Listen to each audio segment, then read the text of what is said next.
Welcome to the channel. These next few series are going to go through the demands of the marathon, what it takes to run, maybe the next breakthrough for you, maybe your results have stagnated. Yes, it's directed at the marathon. Yes, we're talking about 42.2K, but that doesn't mean that you can't make this specific to your event, 5K, 10K, half marathon. This is going to go through what it takes to make sure over time your results continue to improve. What are the demands of races? How should you start thinking about races? How should you plan? How should you prepare? What should you be doing in the gym? What are the specific demands of the race, and perhaps why you're not getting faster right now? And by doing some of this stuff that I'm going to talk about, we're going to make sure that you keep improving, you improve that personal best, and then you continue year after year to get faster. Once you start to know everything that goes into a big preparation for your fastest ever race, you'll start to understand how to get better and perhaps why recently you haven't been improving. So if you're new to the channel, my name's Scullion. I'm a 2:09 marathon runner. I ran 61:08 for the half marathon, but I didn't always run those times, and I don't always run those times. I had to go from 2:17:55 to 2:15:55, 2:13, 2:11, 2:09. It's a progression over 4 or 5 years of applying myself to training, to lifestyle, to recovery, to psychology, to nutrition, dedication, living up mountains. I'm currently in Fontremaux, France. It's a process and a journey that gets you from one level of ability to a better level of ability. What I used to do after each marathon was really take a look at what went well, what didn't, what could have been better, what could guarantee that the next one would go better, faster. It might be as simple as better weather, faster course, less temperature, or as you get further into your career and you start running much faster and you start really tapping out your potential, you could say, well, then it comes down to the finer details, the smaller percentage gains versus perhaps at the early stages, the bigger percentage gains. I think what happens with a lot of athletes is you start this journey into the marathon, you train a bit more, you see better results, you see faster results, and then results start to stagnate.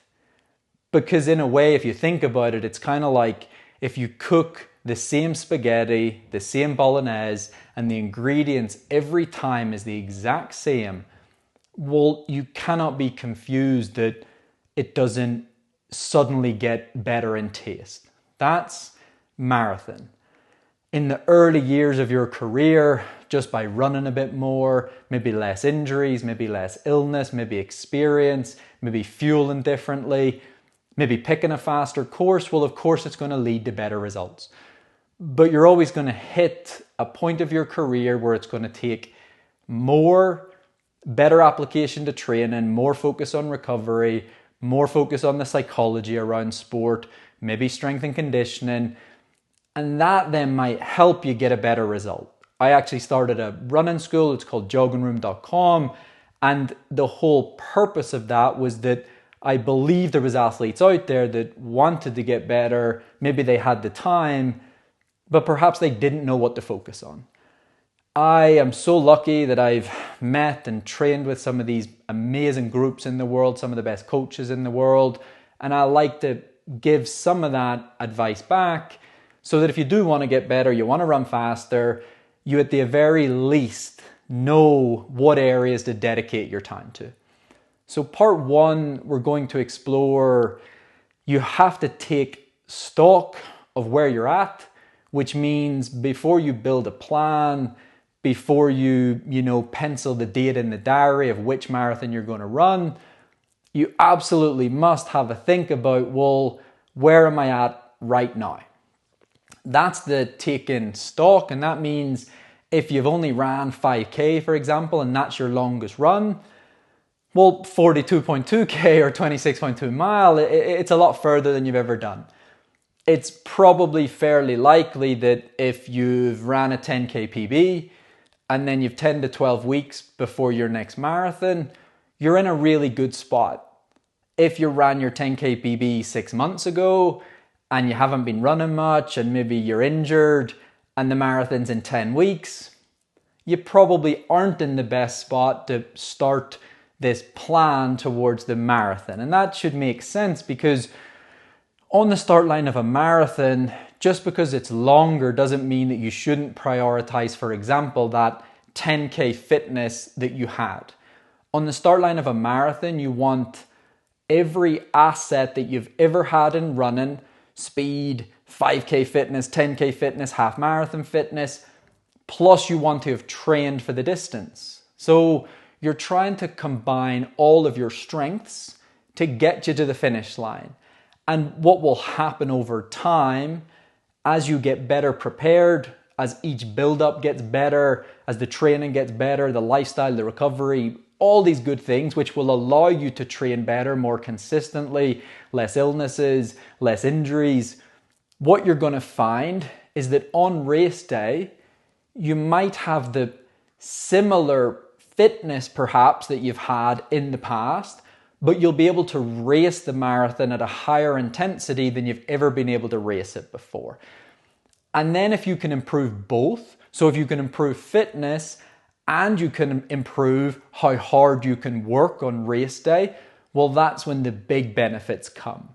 How hard you work on race day might come down to things like strength and conditioning. It might come down to how well specifically was I prepared? Did I practice the demands of the marathon in training so that on race day I could execute a really good plan and my body physically, psychologically, fitness was in a place to run 26.2 miles as hard as it could? Or perhaps maybe what's happening on race day is you're running a marathon, but if you're not well enough prepared, if your body's not strong enough, if you have areas of weakness, physically, psychologically, physiologically, well, then you won't be able to extract the most out of yourself on race day.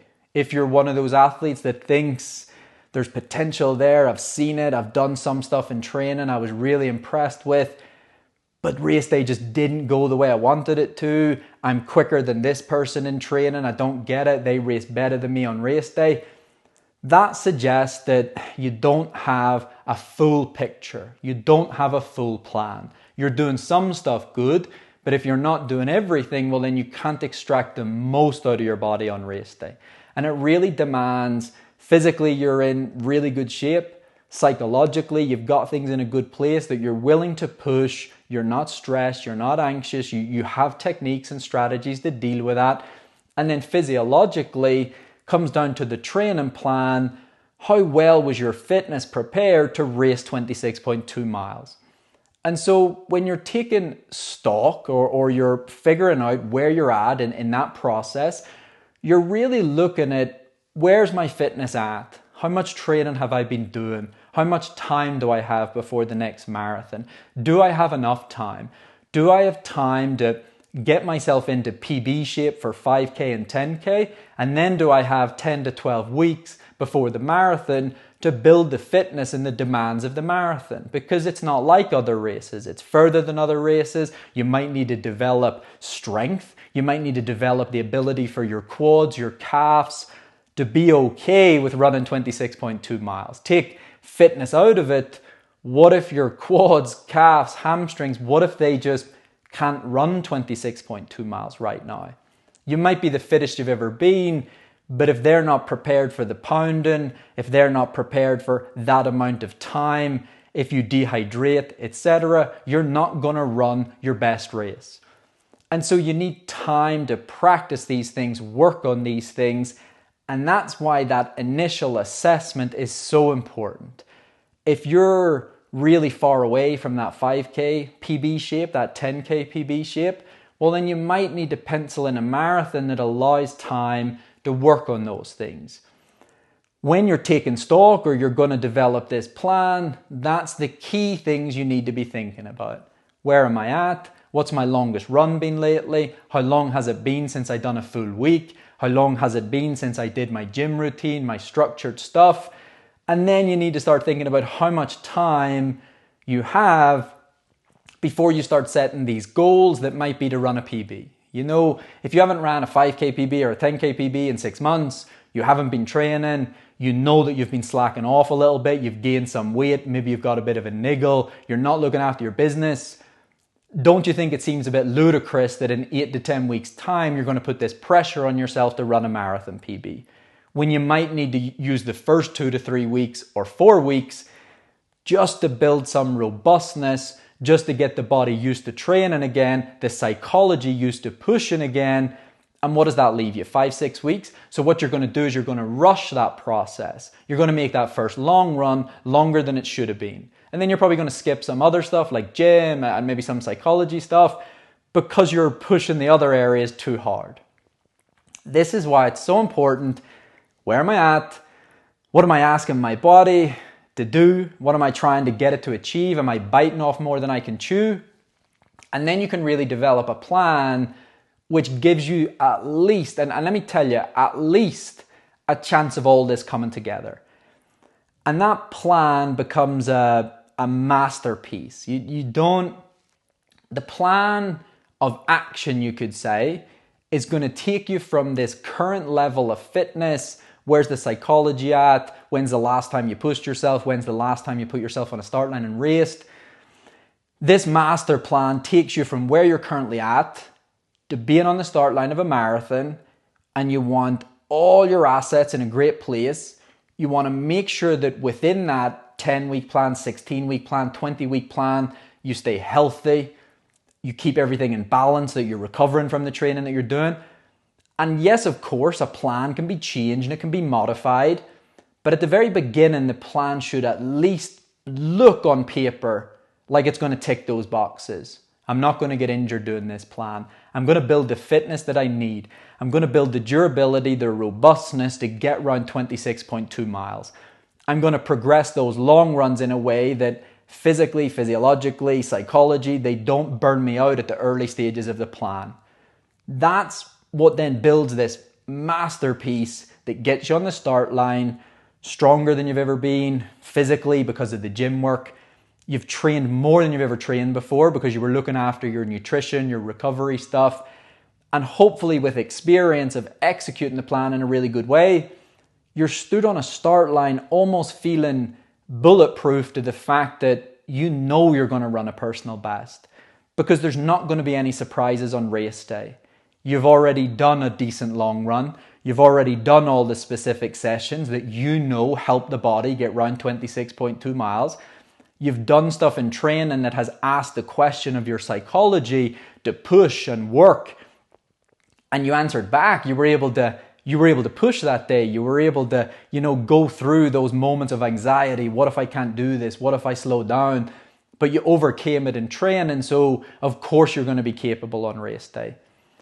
And then that master plan is what creates this brilliant result on race day. It's not fart in the wind. It's not something that just pops up out of nowhere. Big personal bests, constant personal bests over 4 years, 5 years, 10 years.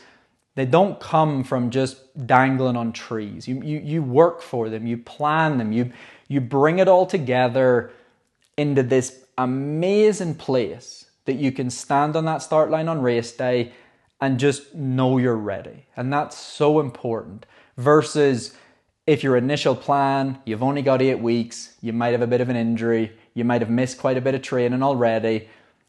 Did you ever really believe that you could get to that start line and win for yourself, whether that's a personal best, whether it's finishing your first marathon? You need to believe in it. And that's the importance of the plan. I said lately on a YouTube episode, I said I want to win Dublin Marathon. And I said I won't say that lightly because I know what that will take. And until you understand or until you go through this entire series of what it takes to run your absolute best marathon, you might not know yet what it takes. The psychology, the nutrition stuff, the building of the plan, the actual training that you should do to prepare yourself in the best way. Because I've been doing this a long time, I don't say a statement like that lightly because I know what it will take. I know the training. I know that I'll have to stay at altitude longer than I want to. I know that I'll have to work hard every day, training 2 to 3 times a day. I know my nutrition will have to be perfect. I know when I'm so tired from training, I need to eat because that's going to fuel the next training. I know I need to work on my psychology every day to stay up the mountain and not get distracted. I need to be disciplined when I'm doing the training because if I push too hard, I might not get the results I want. If I don't push hard enough, I might not build the fitness that I need. I need to work on that hydration every day. I need to go to bed at a certain time every night. Once you understand the demands of the marathon, then you can start to figure out where your potential lies. You can take a horse to water, but you can't make it drink. That's that next part. Will you do what it takes? So I hope today starts getting you thinking about where you're at and then how you might plan out how much time you need before that next marathon. What kind of course are you going to pick? Think about travel. Think about your current work life. Think about friends, family, other commitments. Build a plan around your life, your work schedule, where you live, travel. What sort of temperature? Do you not do well in warm marathons? Don't plan a warm one. Are you not very good at hilly marathons? Either work on hills in training or don't plan a hilly marathon. If you're not good in warm ones, but that fits better with your schedule with work, start figuring out how you can cope with the heat better. That's where I want your brain at the end of this episode. Start thinking about where you're at, the demands of the race, how much time you have, and how would you pull all that together? How long will it take? And good luck. Check out the website if you like, and hope you enjoyed part number 1.